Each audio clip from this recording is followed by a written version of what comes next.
मन बोल हरि हरि हरि बोल गोविंद माधव गोपाल बोल।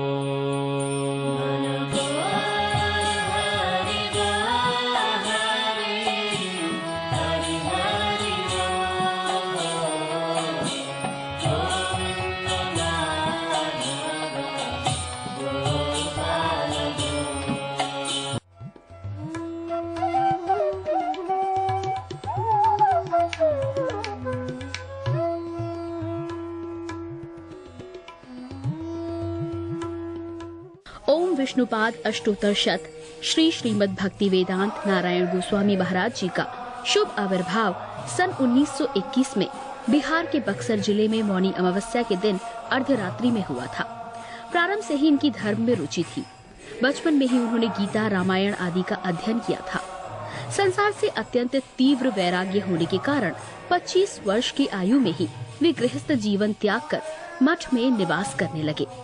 सन 1946 में उन्होंने नित्य लीला प्रविष्ट ओम विष्णुपाद श्री श्रीमद् भक्ति प्रज्ञान केशव गोस्वामी महाराज जी से विधिवत दीक्षा प्राप्त की तथा सन 1954 में संन्यास ग्रहण किया।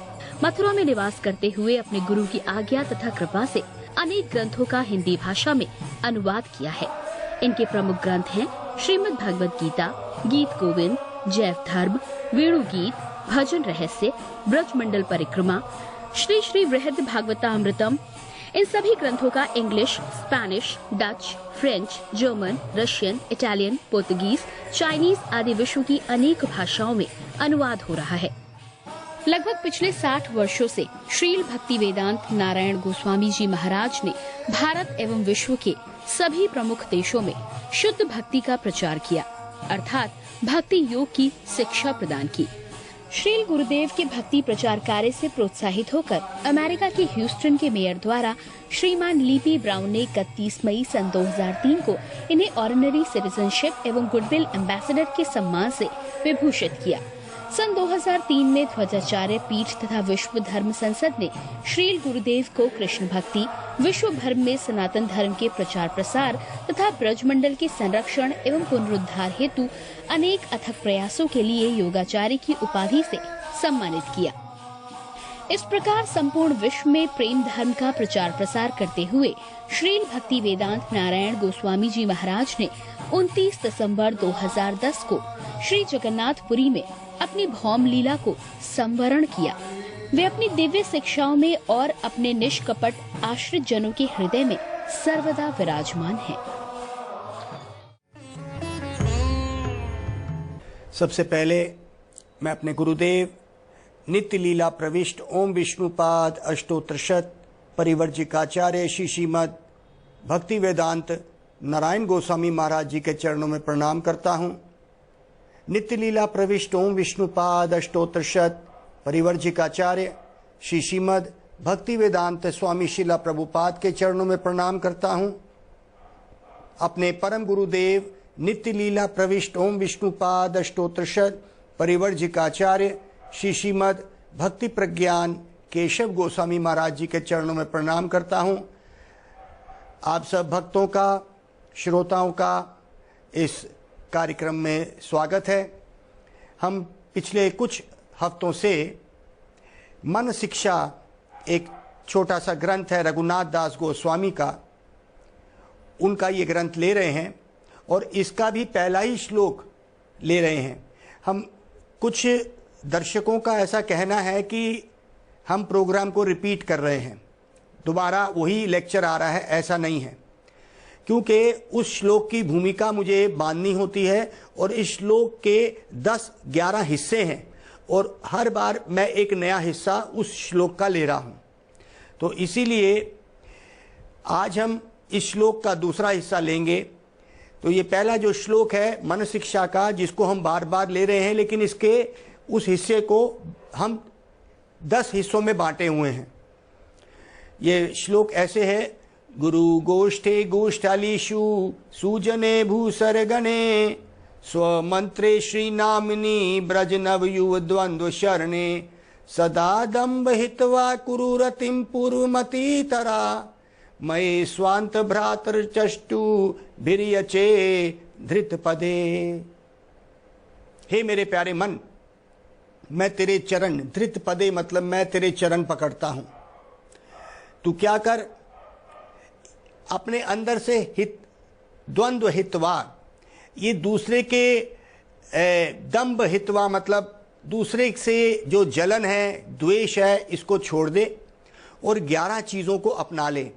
गुरु, गुरु मतलब अपने जो गुरु जो तेरे को उस मार्ग में लगाएंगे।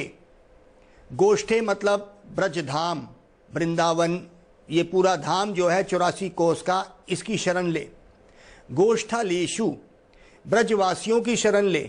सुजन, वैष्णवों की शरण ले। भूसर गण, ब्राह्मणों की शरण ले।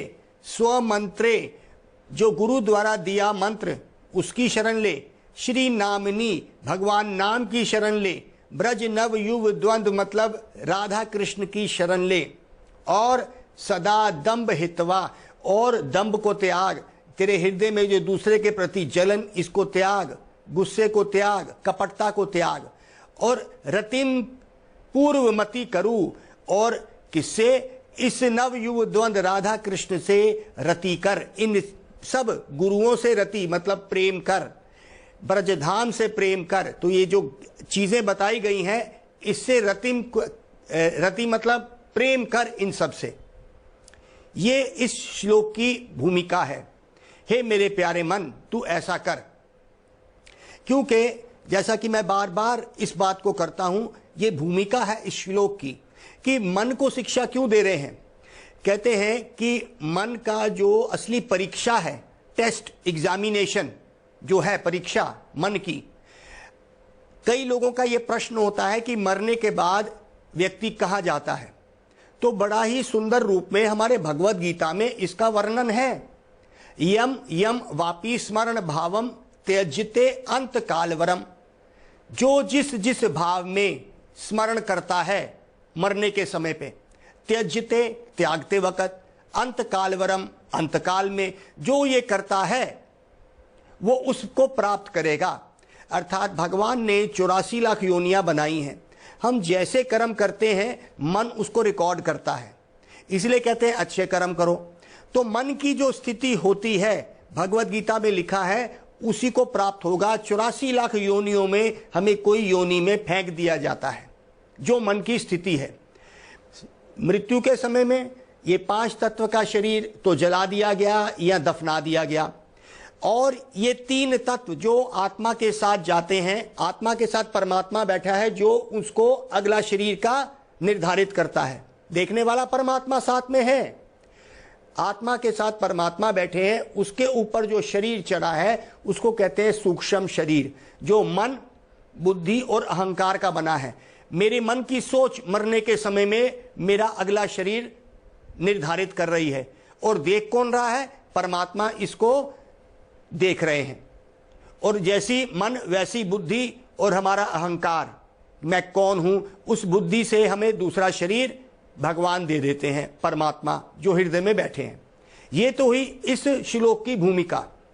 आज हमने गुरु की शरण, पिछले कई बार से हम इस बात को करे आ रहे हैं कि बिना गुरु की शरण के हम आगे नहीं बढ़ सकते। और मन को शिक्षा देना इतना जरूरी है कि अगला शरीर हमें कैसा मिलेगा।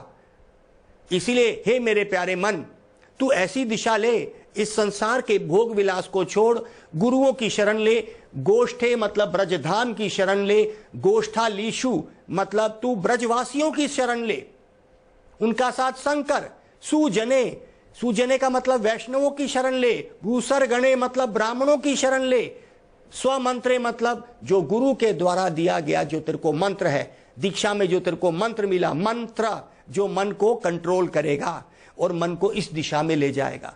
मंत्रे नामिनी मतलब भगवान नाम की शरण, राधा कृष्ण की शरण। इस तरह करके तेरे को ये बातें मेरे प्यारे मन कर।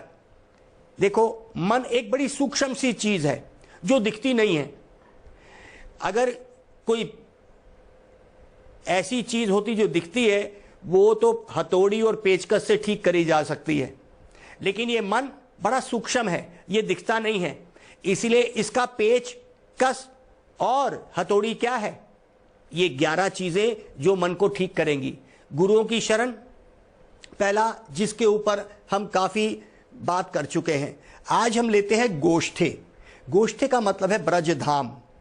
हमारे शास्त्रों में कहा है कि आप जहां भी हैं, आप कोशिश करिए, आप परिश्रम करिए कि वृंदावन धाम, जहां धाम मतलब जहां पे भगवान ने लीलाएं करी है, उस धाम में आ जाओ। क्योंकि जगह का अपना एक महत्व होता है। जैसा हम जगह पे रहेंगे, वातावरण अच्छा होगा तो मन भी उस तरह से बन जाएगा। इसलिए कहा कि तू मेरे प्यारे मन उस वृंदावन धाम में चल। जैसे हमारे रघुनाथ दास गोस्वामी, एक बहुत ही अमीर घराने में इनका जन्म हुआ, लेकिन कितना वैराग था इनके अंदर कि सब कुछ छोड़ के ये वृंदावन धाम, गोवर्धन के पास राधा कुंड, वहां पे इन्होंने आजीवन वहीं पे ही रहे और कभी भी ब्रज से बाहर नहीं गए। कहते ऐसा क्यों करा? हमारे स्वामी प्रभुपाद बहुत प्रचार किया। आज हरे कृष्ण महामंत्र घर घर में, पूरे संसार में फैल गया है और स्वामी प्रभुपाद ने इसका बीज डाला था। उसके बाद हमारे गुरुदेव ने उसको आगे बढ़ाया। तो कहते हैं स्वामी प्रभुपाद ने क्या किया, जब उनको समझ आ गई थी कि अब उनको इस संसार से जाना है, भगवान की नित्य लीला में प्रवेश करना है, तो उन्होंने सब प्रचार को अपने शिष्यों को देके वो वृंदावन धाम आ गए और वृंदावन धाम में से बाहर नहीं गए और वहीं पे ही उन्होंने एक लीला करी कि शरीर वहीं से ही छोड़ा।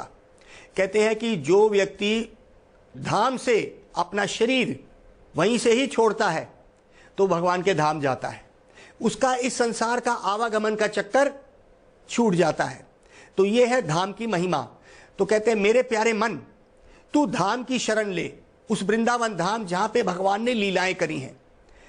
अब ऐसे तो हजारों हजारों लोग मथुरा वृंदावन जाते हैं, लेकिन हमारे गुरुदेव ने 3 प्रकार के धाम का वर्णन किया है।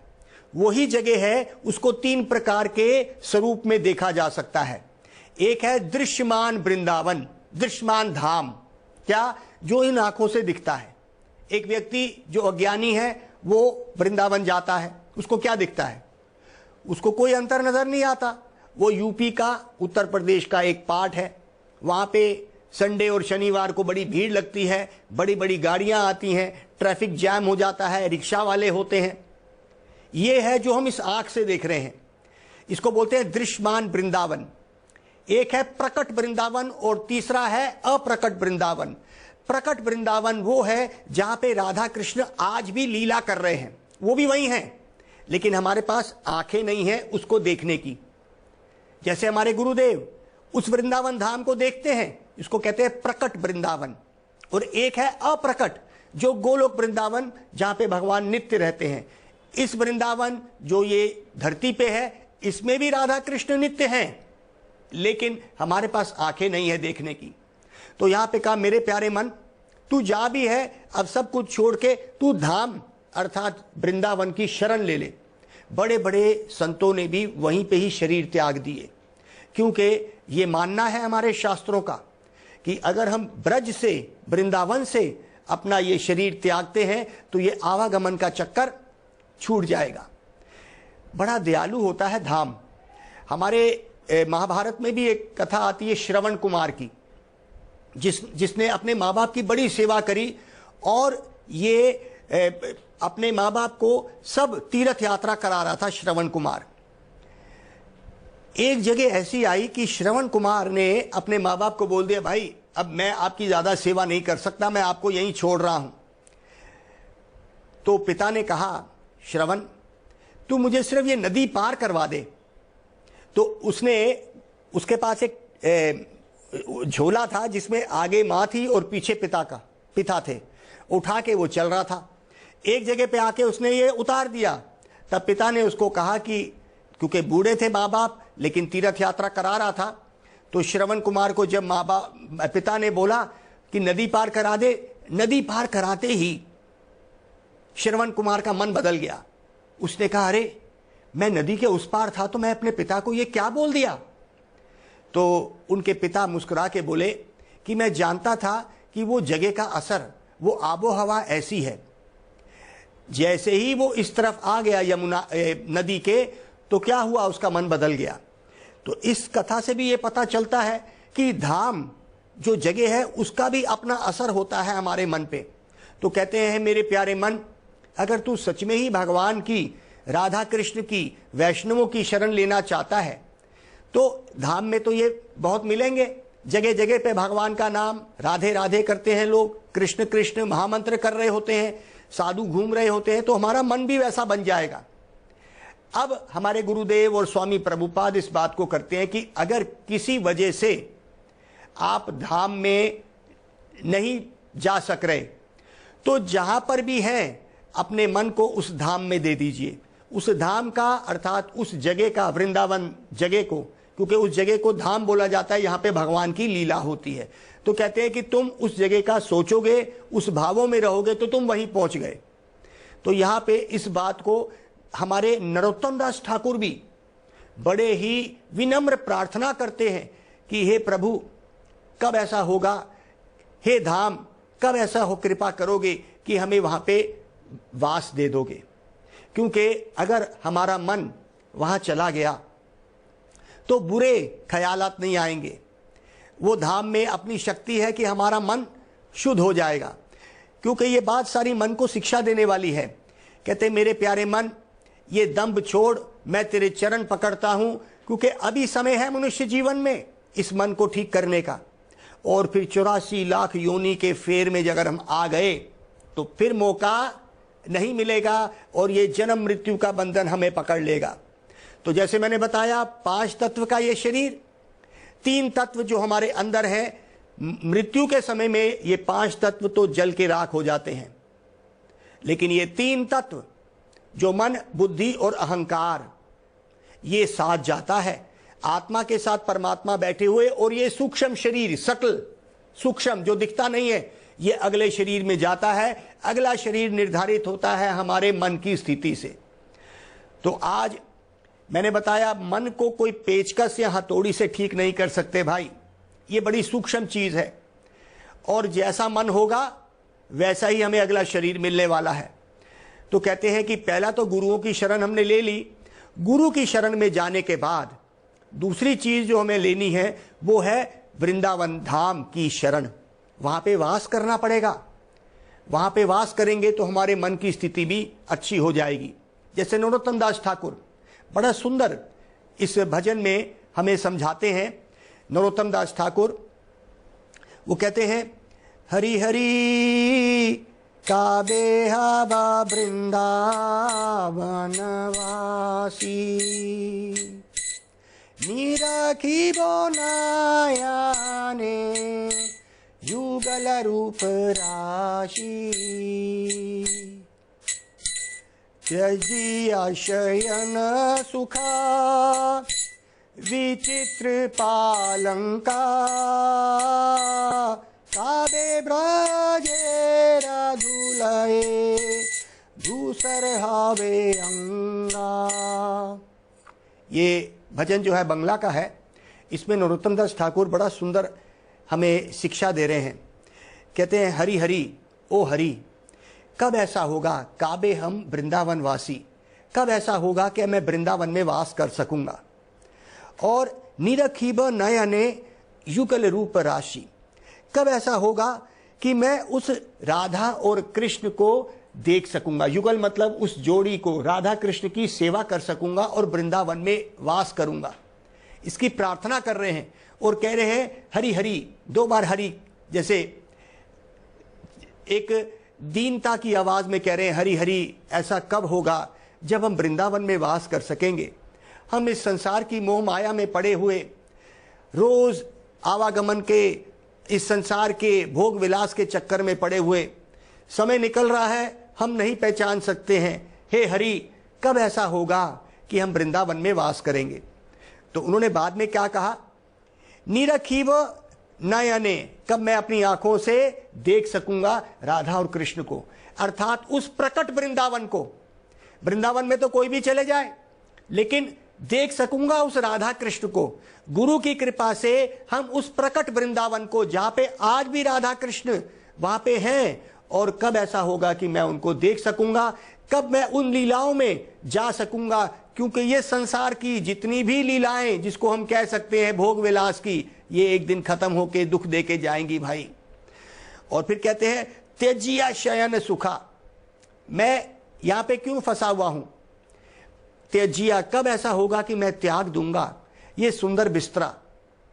त्यजिया शयन सुखा विचित्र पालंका, और बड़ा सुंदर ये जो पलंग है, कब इसको त्यागूंगा, अर्थात इस भोग विलास, इस मैथुन को कब त्यागूंगा मैं, इसका ये मतलब है। जो शयन सुख, मतलब ये सोने के सुख का मतलब ये जो बिस्तरा है, अर्थात मैथुनी सुख, ये कब त्यागूंगा, तब हमारा प्रवेश होगा वृंदावन में। ऐसे नहीं हो सकता, क्योंकि जितना भी भोग विलास है ये हमें क्या सिखा रहा है, हम ये शरीर हैं। अरे भाई, ये तो पहला ही कदम है, हम ये शरीर नहीं है, हम आत्मा हैं। आत्मा का भगवान से एक नित्य संबंध है। काबे ब्रजेरा धूलाए, कब ऐसा होगा कि ये ब्रज की, ये वृंदावन की धूल में मैं लोटपोट हो जाऊंगा। जैसे प्रेम में जब पागल हो जाते हैं, और पागल होके नाचूंगा और उस मिट्टी में गिर जाऊंगा और वो मिट्टी मेरे शरीर पे लग जाएगी। कब ऐसा होगा कि मेरे को इन कपड़ों की परवाह नहीं, इस शरीर की परवाह नहीं, उस प्रेम में मैं इतना लुट जाऊंगा।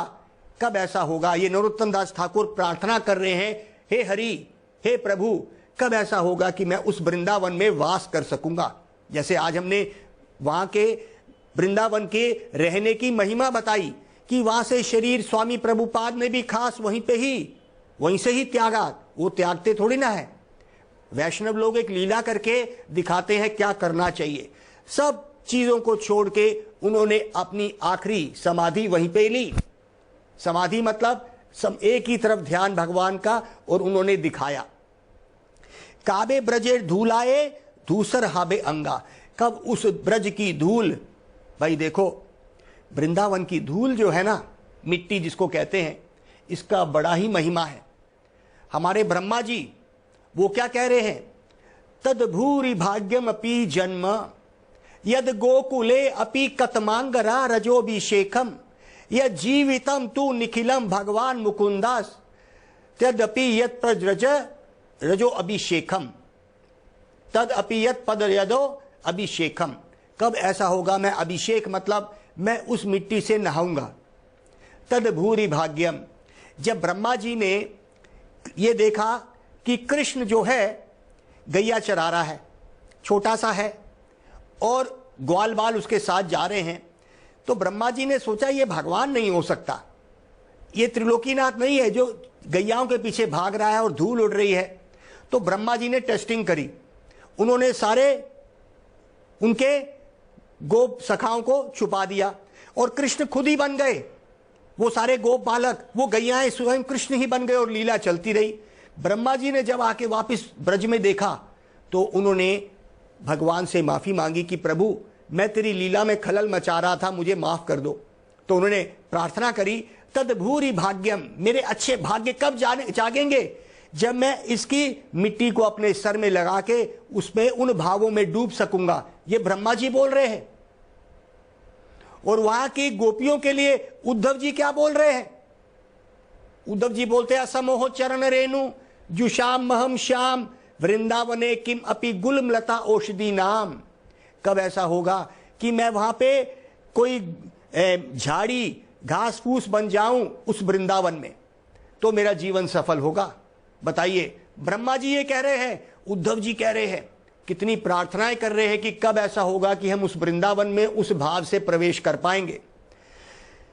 षडरस भोजना दूरे परिहारी काबे ब्रज मांगयाए करीबो मधुकरी। कहते भाई वृंदावन में क्या करूंगा? कहते हैं ये जो 6 प्रकार के रस भोजन, जो खाने वाले, चूसने वाले और हजम करने वाले, ये जितने भी जो मेरे को इस जीवा का जो रस है, ये मुझे कहां पे ले जाएगा? ये मैं इस भोग विलास में पड़ा हूं, कब ऐसा होगा कि मैं इसको छोड़ दूंगा? षड रस, षड मतलब 6 प्रकार के जो जीव के जो रस हैं मैं छोड़ दूंगा। दूरे परिहारी, परिहार मतलब छोड़ दूंगा। और काबे ब्रजे मांगिया खाइबो मधुकरी, मधुकरी का मतलब होता है, असली में मतलब तो ये होता है भीख मांग के कब खाऊंगा, क्योंकि मेरे पास समय नहीं होगा भगवान के प्रेम से बाहर निकलने का। मैं जो भी कुछ मिलेगा उन ब्रजवासियों से ले लूंगा, क्योंकि उनसे कुछ भी मिल जाए, जो ब्रजवासी वहां पे हैं, जिनका इतनी किस्मत है कि वो वहां रह रहे हैं, उनसे कुछ भी खाने को मिल जाए, चाहे भीख मांग के खा लूंगा। समय मेरे पास नहीं होगा क्योंकि मैं उस प्रेम रस में पागल हो जाऊंगा। हे ब्रजधाम, ऐसा कब होगा? नरोत्तम दास ठाकुर कह रहे हैं, परिक्रमा करिबो बेड़ा बने बने, विश्राम करिबो जाई यमुना पुलीने। कहते हैं मैं कब घूमता रहूंगा, परिक्रमा मतलब वहां पे चक्कर लगाता रहूंगा। कहाँ है राधा, कहाँ है कृष्ण, जैसे हमारे 6 गोस्वामी करते हैं। हे राधे ब्रज देवी के जय ललिते, हे नंद सुनो कुता। तो वो क्या कह रहे हैं, हमारे 6 गोस्वामी, उनमें से एक रघुनाथ दास गोस्वामी, जिनका हम आज ये मन शिक्षा ले रहे हैं, वो क्या कर रहे थे, एक प्रेम में, उस प्रेम की लहरी में हे राधे हे कृष्ण, हे राधे हे कृष्ण कर रहे हैं। और उनको अपने शरीर की सुध बुध घूम चुकी है, भूल चुके हैं वो सब कुछ। तो कहते हैं परिक्रमा करूंगा, मैं घूमता रहूंगा, और विश्राम, अगर मुझे आराम की जरूरत होगी तो यमुना के तट में जाके वहीं आराम कर लूंगा। ताप दूरे करीबो शीतल बंशी वटे, काबे कुंजे बैठी बो आम वैष्णव निकटे। कहते हैं भाई, ताप दूरे करीबो बंशी वटे, शीतल बंशी वटे। बंशी वट वो है जहां पे कृष्ण ने बंसरी बजाई और गोपियों को बुलाया। कहते कभी अगर मुझे गर्मी लगेगी, अर्थात इस संसार के जो भोग विलास और ये जो शरीर की जो दुख है, अगर कभी मुझे आए भी, तो मैं उस बंसी वट में चले जाऊंगा जहां पे कृष्ण ने बंसी बजाई थी, गोपियों को बुलाया था। और उस सुंदर शीतल आवाज को जब मैं बंसरी को सुन लूंगा, कहते भाई एक बार जो कृष्ण की बंसरी कान में पड़ जाती है, फिर इस संसार की कोई बात नहीं नजर आती। तो कहते हैं इस ताप दूरे करीबो, इस शरीर का जो दुख है इसको दूर करूंगा उस बंसीवट में जाके, और प्रभु कृपा करेंगे।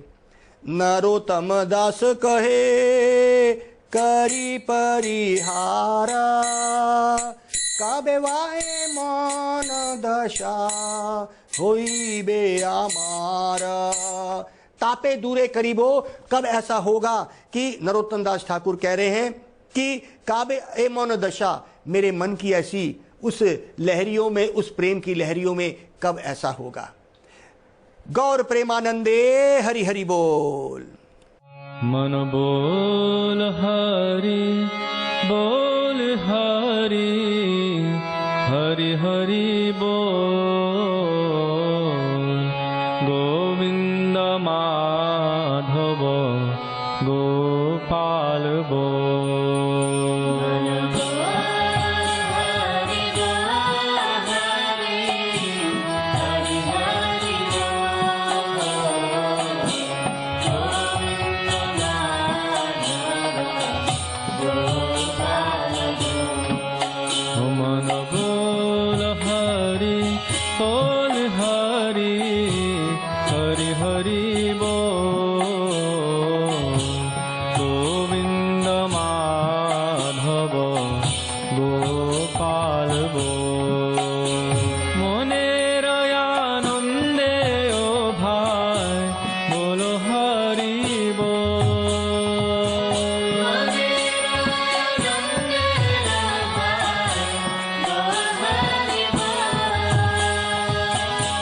जनमे जनमे सुखे